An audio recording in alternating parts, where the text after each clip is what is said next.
Morning, Justin here from Brickright.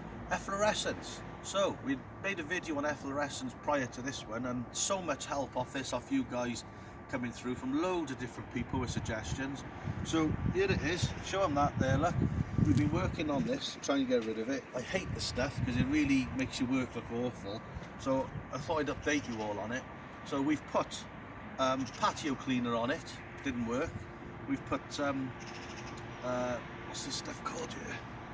Water cleaner on it, didn't work. So it says corrosive 8 on the pack, so I don't know how corrosive that is, but it says corrosive 8 on it. That hasn't worked.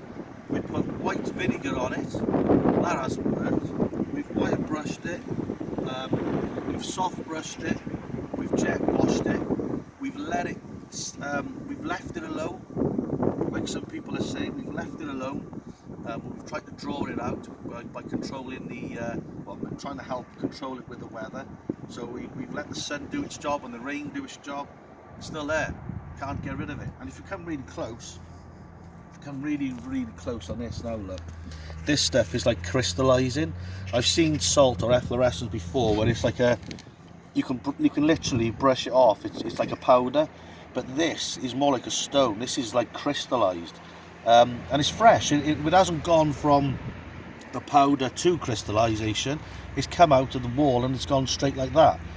So any suggestions on it? I mean, I'm pretty stumped on this now, and I've done most of the stuff on there that you guys have suggested, so I appreciate your help. And maybe nature just got to take its course and hopefully it'll disappear. But my experience is when it does crystallize like this, you can't get it off. So we're a bit worried about it, a bit panicked, because this is a lovely project and we don't want that spoiling it. So any further suggestions you've got on it, please help.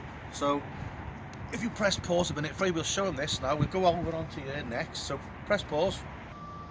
So we show you these steps. So these are the porcelain steps we've been going on. So zoom in again a little bit here, look. So we pointed this now with flow, pointing all these joints on the risers everywhere you can see. So every single one of these we've had to cut. Every single one of these we've had to cut. We had to cut them 2 or 3 times up on top of there.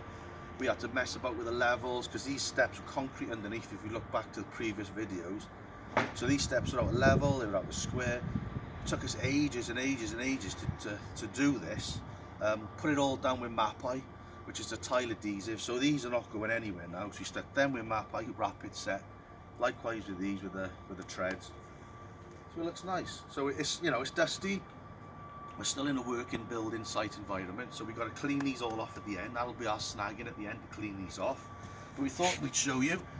We spent a lot of time and a lot of effort. So if you come round here and show them the whole job, look.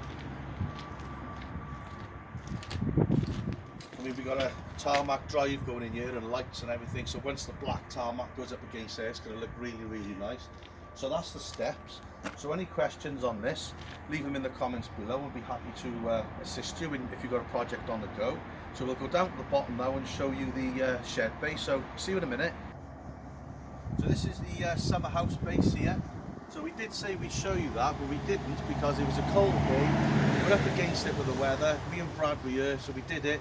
But if we just come a little bit closer, Fraser, that'll do there.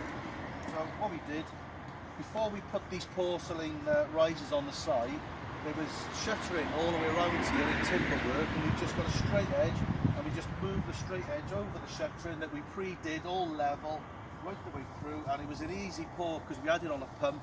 So if you're doing concrete, this was like 5 odd square meters cubed on concrete. There's a lot of concrete.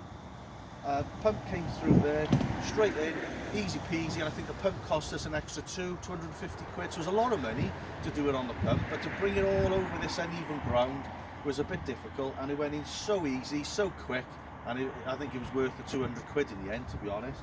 And then at a later date, Fraser came in as a little trial with us, and to see if he likes the job, because we're thinking about still thinking about taking him on as an apprentice. So he came in and had a little go with us and put these on, did a good job, put the Mapai rapid set on again and jointed this up and put the porcelain on the side. So when the shed base goes on here, as you're looking on the side, you can see the porcelain. So it's a nice little touch.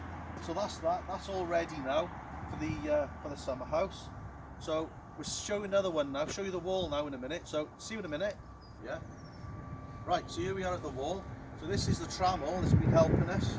I mean this, anyone that's doing a radius or a curved brickwork, strongly would recommend that you set yourself up the trammel. If you look at the previous videos, this piece of equipment here that we put up has really made this radius look really prestigious and unique, because it's absolutely spot on the money in terms of it being a perfect arc or a perfect radius, and that thing there, this trammel, enables you to do that. So showing the wall there, look, we're getting on with the wall.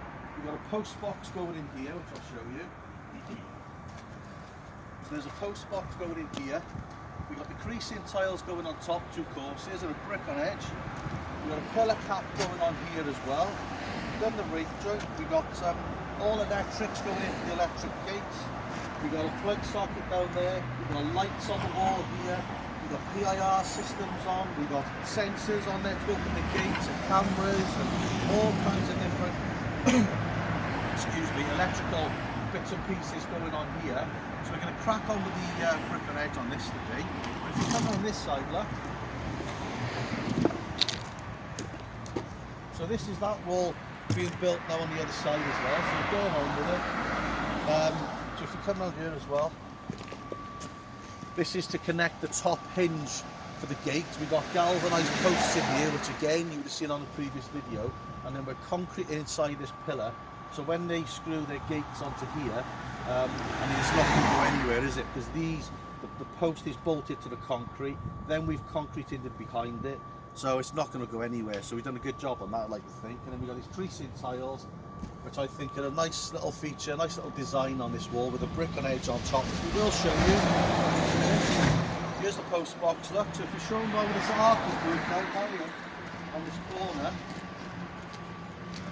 so that's the radius we've been building on the corner. So we've spent a lot of time meticulously using this trammel, and we're still using the trammel here. We used the trammel yesterday to be able to cut the creasing tiles, so the creasing tiles come round at the same radius as this. So we used that, and we're going to use it to do the brick on edge as well. So once we finish with the wall, the brick on edge, the creasing tiles and the normal part of the brickwork will be built with this, and it'll all look absolutely perfect, I like to think. That's what we're trying to do anyway. So hope you like it. Any comments on anything you've seen with the efflorescence? I mean, I'm always looking for your assistance and your help on it. Any comments on the porcelain steps we did, or the summer house base? We're steel in the summer house base as well, all on a previous video, all on this wall. Leave them in the comments below, and there's a lot of people watching that haven't yet subscribed, so if you could, it would help us out a lot. And nice to be back. I've been a bit ill, so I haven't brought you any footage lately, but see you on the next one. Cheers.